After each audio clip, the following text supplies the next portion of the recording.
مولانا شمسالدین کے تمام بیانات اور ڈیلی درس قرآن کو سننے کے لیے مولانا شمسالدین یوٹیوب چینل کو سبسکرائب کریں اور ساتھ میں بیل کے آئیکن کو لازمی دبائیں تاکہ ہر نئی آنے والی ویڈیو آپ کو ملتی رہے۔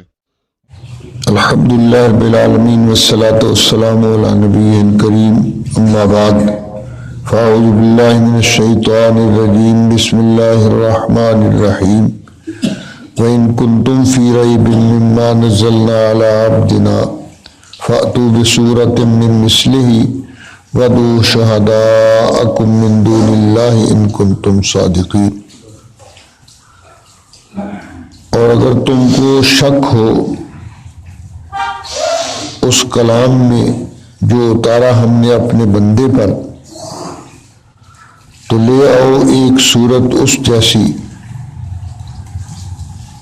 وَادْعُوا شُهَدَاءَكُم مِّن دُونِ اللَّهِ، اور بلاؤ ان کو جو تمہارے مددگار ہیں اللہ کے سوا، ان کنتم صادقین، اگر تم سچے ہو۔ فَإِن لَّمْ تَفْعَلُوا، پھر اگر وہ ایسا نہ کر سکیں، وَلَن تَفْعَلُوا، اور ہرگز نہ کر سکو گے، فَاتَّقُوا النَّارَ، تو پھر بچو اس آگ سے، الَّتِي وَقُودُهَا النَّاسُ وَالْحِجَارَةُ، جس کا ایندھن آدمی اور پتھر ہے، اعدت للکافرین، اور وہ تیار کی گئی ہے کافروں کے لیے۔ پچھلی آیات ان میں اللہ تعالیٰ نے وہ مقصودی دعویٰ اور وہ مقصودی بات جس کے لیے ساری کتابیں اتاری گئی اور سارے انبیاء علیہ السلام کو بھیجا گیا، اس کا اب تذکرہ فرما دیا، اس کو ذکر کر دیا۔ وہ توحید باری تعالیٰ ہے کہ اللہ تعالیٰ کو ذات و صفات میں وحدہ لا شریک جاننا، اور اس جاننے اور مان لینے کے بعد عبادت بھی اسی ہی کی کرنا، اس کی عبادت میں کسی کو حصہ دار اور ساجی نہ ٹھہرانا۔ اس مسئلے کی بیان کر دینے کے بعد اب یہ مسئلہ صحیح طور پر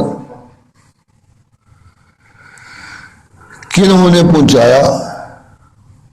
اور کن پر اللہ تعالیٰ نے اس مسئلے کی پہنچانے کی ذمہ داری لگائی، خالق کائنات نے ان دو آیات میں ان کا تذکرہ کیا، اور اس کے لیے جس طرح توحید کے دلائل وہاں پیش فرمائے، اسی طرح یہاں جناب رسول اللہ صلی اللہ علیہ وسلم کی نبوت کا ذکر کیا، اور اس کے ساتھ نبوت کی دلیل اور اس کا ثبوت جو ہے وہ بھی ذکر فرمایا، تاکہ دعویٰ اور دلیل دونوں اکٹھے ہوں، اور انصاف والا آدمی جو ضد نہیں رکھتا تو وہ بات کو سمجھ جائے، اور پھر سمجھنے کے بعد سوچ کر اس کو ماننے اور اس پر یقین کرنا وہ اس کے لیے آسان ہو جائے۔ تو یہاں جناب رسول اللہ صلی اللہ علیہ وسلم کی رسالت و نبوت کا ذکر کیا، اور اس کے لیے قرآن مجید کو بطور دلیل کے ذکر فرمایا۔ قرآن مجید ہمارے پیغمبر صلی اللہ علیہ وسلم کا معجزہ ہے، اور اس کے کوئی اس انداز سے ذکر کیا کہ یہ کتاب تو بلا ریب ہے، اس میں کوئی شک و شبہ نہیں ہو سکتا۔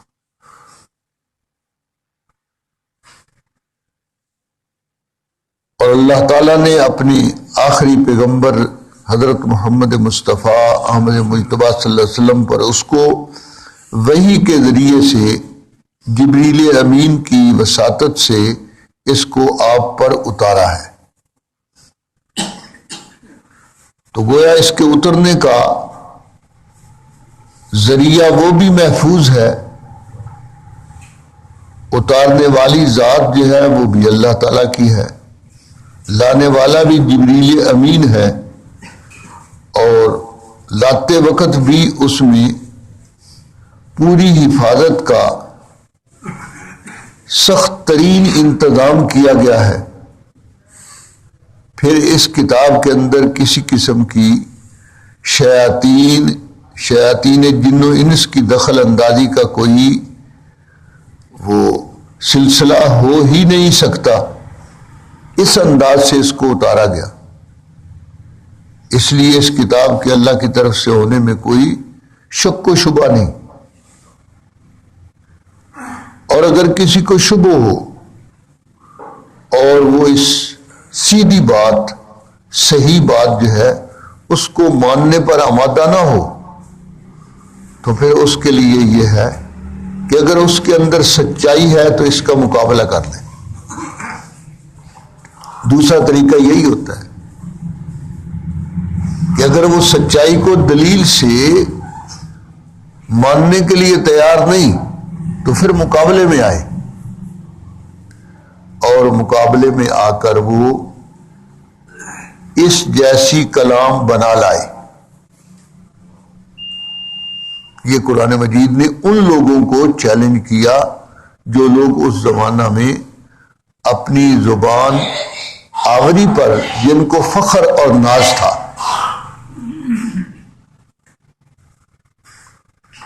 جو اس بات پر فخر کرتے تھے کہ ہماری طرح زبان کا ماہر کوئی نہیں، اور اس کے لیے باقاعدہ ان کے میلے جو لگتے تھے اس میں ان کے خطیب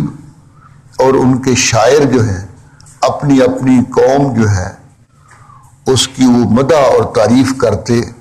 اور اس میں جو شاعر دوسرے شاعروں سے بڑھ جاتا اس کا قصیدہ، اس کا لکھا ہوا کلام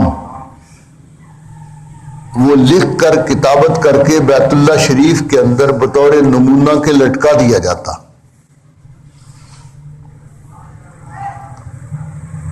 تو آپ صلی اللہ علیہ وسلم کو جب نبوت ملی تو اس وقت 10 شاعروں کے قصیدے وہ لکھے ہوئے بیت اللہ کے اندر وہ لٹکائے گئے تھے۔ 10 شاعر، جاہلیت کے زمانہ کے 10 بڑے شاعر، اور ان کے ان شعروں کے جو قصیدے تھے ان کے بارے میں وہ کہتے تھے کہ ان کے مقابلے میں کوئی آدمی جو ہے وہ قصیدہ نہیں بیان کر سکتا، قصیدہ نہیں کہہ سکتا، یہ لاجواب قصیدے ہیں۔ تو قرآن مجید جو ہے جب اترا تو کسی مسلمان نے سورہ کوثر اترنے پر سورہ کوثر جو ہے اس کی 3 آیات لکھ کر وہ بیت اللہ کے اندر لٹکا دی۔ تو ایک شاعر آیا اور شاعر نے دیکھا کہ یہ تو 3 مصرے ہیں، چوتھا مصرع کوئی نہیں ہے، تو چوتھا مصرع ہوتا تو یہ تو بڑے شاندار 2 شعر بن جاتے، ایک ربائی بن جاتی، 4 شعروں کے مجموعے کو ربائی کہا جاتا ہے۔ یہ 3 مصرے ہیں، تو اس کے لیے بڑا سوچتا رہا، بار بار پڑھتا تھا اور سوچتا تھا، تو بالآخر اس کی سوچ کے اندر چوتھا فقرہ جو ہے وہ کوئی نہیں آیا، مگر اس کی زبان سے بے ساختہ بغیر سوچ کے اس کی زبان سے یہ بات نکل گئی، انا اعطیناک الکوثر فصل لربک وانحر ان شانئک هو الابتر۔ اب اس کے بعد اس کی زبان سے نکلا ما ھذا قول البشر، کہ تو چوتھا مصرع ڈھونڈتا پھرتا ہے، یہ تو انسان کا کلام ہی نہیں ہے، یہ تو اللہ کا کلام ہے، تو اس کا مصرع کہاں تم سے بن سکے گا، تو کہاں ملے گا؟ یہ تو انسان کے بس کی بات ہی نہیں ہے۔ تو قرآن مجید نے ان کی اس جو ہے دعوے کی تردید کے لیے ان کو چیلنج کیا کہ اگر تم کو قرآن مجید کے بارے میں شک و شبہ ہے کہ یہ اللہ کی کتاب نہیں، اللہ کا کلام نہیں، اور محمد صلی اللہ علیہ وسلم نے خود بنایا ہے، تو پھر اس کے مقابلے میں تم بھی کلام بنا لاؤ۔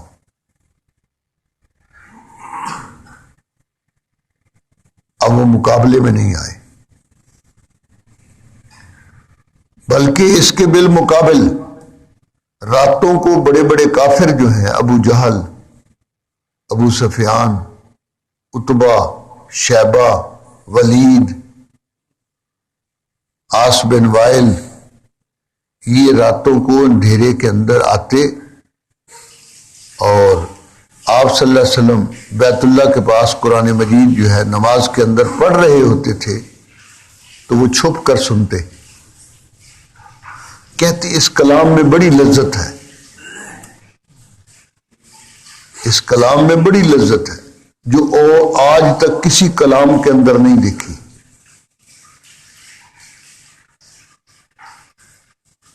اور اگر واپسی پر ایک دوسرے سے ملاقات ہو جاتی اتفاقاً تو وہ ایک دوسرے کو ملامت کرتے کہ شرم نہیں آتی تمہیں، دن کو تم اس کی مخالفت کرتے ہو اور رات کو یہ کلام سنتے ہو، تو آپس کے اندر طے کرتے کہ آئندہ نہیں کرنا، آپس کے اندر یہی فیصلہ کرتے، مگر پھر اگلی رات کو یا ایک رات چھوڑ کر پھر وہ آ جاتے کہ کون سا بھی پتہ ہے اس کو، چپکے سے آ کر پھر ملاقات ہوتی تو ایک دوسرے کو وہ سخت سست کہتے کہ بھائی تم دوسروں کو تم کہتے ہو اور خود باز نہیں آتے ہو۔ تو وہ اپنی مجلسوں کے اندر یہ اعتراف کرتے تھے کہ اس جیسا میٹھا اور خوبصورت کلام جو ہے وہ ہم نے آج تک نہیں سنا۔ تو اس سے ان کی عربیت میں جو مہارت ہے اس کا بھی پتہ چلتا ہے کہ وہ عربی زبان سے کس قدر واقف تھے۔ اور جناب صدیق اکبر رضی اللہ تعالیٰ عنہ انہوں نے اپنے گھر کے ایک کونے کے اندر صحن کے اندر مسجد بنائی تھی، یہ سب سے پہلی مسجد تھی اسلام میں۔ تو صدیق اکبر رضی اللہ تعالیٰ عنہ کے بارے میں اب آپ وہاں قرآن مجید پڑھتے، ان کے بچے عورتیں وہ وہاں جمع ہوتے اور صدیق اکبر جس سوچ سے کلام مجید پڑھتے تھے تو اس کو سن کر وہ بڑے متاثر ہوتے۔ تو مشرکین نے کہا کہ کہیں ہماری عورتیں اور بچے جو ہیں یہ خراب نہ ہو جائیں، اس لیے انہوں نے صدیق اکبر کو جس شرط پر پناہ دی تھی تو اس بات جو ہے سردار کو جا کر کہا کہ بھی یہ تمہاری شرائط جو ہیں اس کو اس نے توڑ دیا ہے، اس کو اس بات سے منع کرو۔ تو اس نے صدیق اکبر رضی اللہ تعالیٰ عنہ کی حفاظت کی جو ذمہ داری لی تھی وہ ذمہ داری اپنی واپس لے لی۔ تو صدیق اکبر رضی اللہ تعالیٰ نے فرمایا کہ اگر تم حفاظت کی ذمہ داری لیتے ہو واپس تو لے لو، مجھے اللہ تعالیٰ کی حفاظت ہی کافی ہے۔ تو قرآن مجید جو ہے اس نے چیلنج کیا کہ بھی اگر تم کو قرآن مجید کے اللہ کے کلام ہونے میں شک ہے تو فاتو بسورۃ من مثلہ، یہاں ایک سورت کا ذکر ہے کہ اس کی بڑی یا چھوٹی سورت جیسی کوئی سورت بنا لاؤ، اور دوسرے موقع پر دوسری سورت کے اندر فاتو بآیت، ایک آیت لے آؤ، اور پھر ساتھ ساتھ اس چیلنج کو، پہلے تو تھا کہ سارے کلام کے مقابلے میں کلام بنا لاؤ، پھر کہا 10 صورتیں بنا لاؤ، پھر 10 صورت سے ایک صورت پر اس چیلنج کو اور ہلکا کر دیا تاکہ وہ مقابلے میں آئیں کہ بھئی اس کے اندر اور رعایت مل گئی ہے کہ ایک صورت بنا لاؤ، چھوٹی سے چھوٹی صورت بنا لاؤ،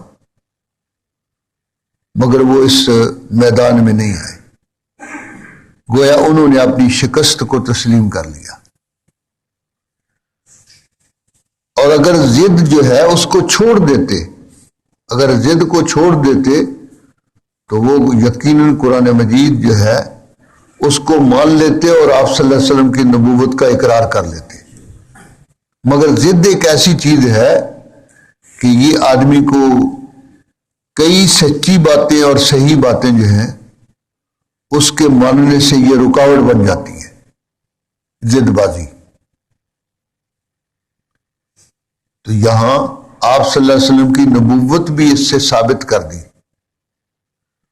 اور یہاں 2 باتیں جو ہیں قرآن مجید نے آئندہ کے لیے کہہ دی، گویا 2 پیشین گوئیاں دے دی۔ ایک پیشین گوئی یہ دے دی کہ تم ایسا نہیں کر سکتے ہو، تم سارے ہی مل کر قرآن مجید کا مقابلہ نہیں کر سکتے ہو، اور دوسری پیشین گوئی یہ دے دی ولن تفعلوا، اور آئندہ بھی نہیں کر سکو گے۔ اس سے پیشین گوئی دے دی کہ قرآن آئندہ بھی اسی طرح باقی رہے گا، قیامت تک یہ باقی رہے گا،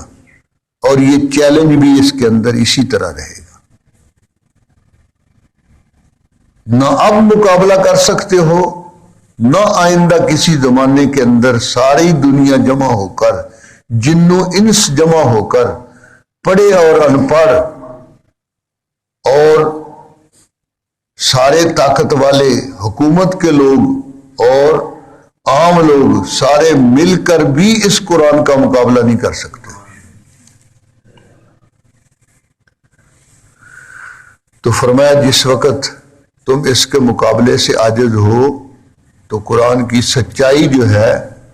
گویا ثابت ہو گئی، قرآن کا اللہ کی طرف سے ہونا ثابت ہو گیا۔ اب انصاف کا تقاضا یہ ہے، اگر تم میں انصاف کی رتی باقی ہے تو پھر تم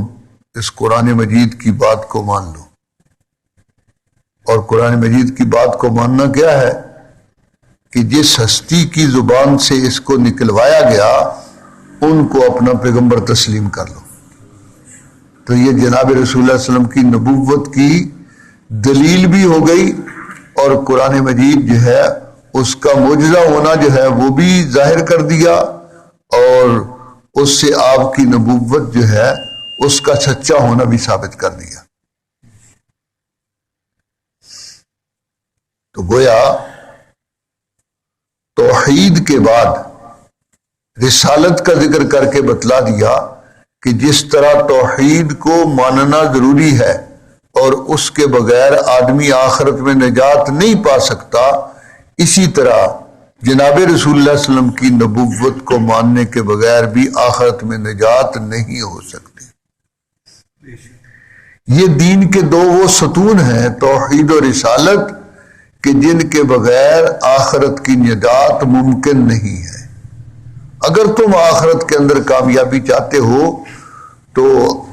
توحید کو مانو، اور وہ اسی طرح مانو جس طرح حضرت محمد صلی اللہ علیہ وسلم نے توحید کو تمہارے سامنے پیش کیا ہے۔ کہ وہ توحید کیا ہے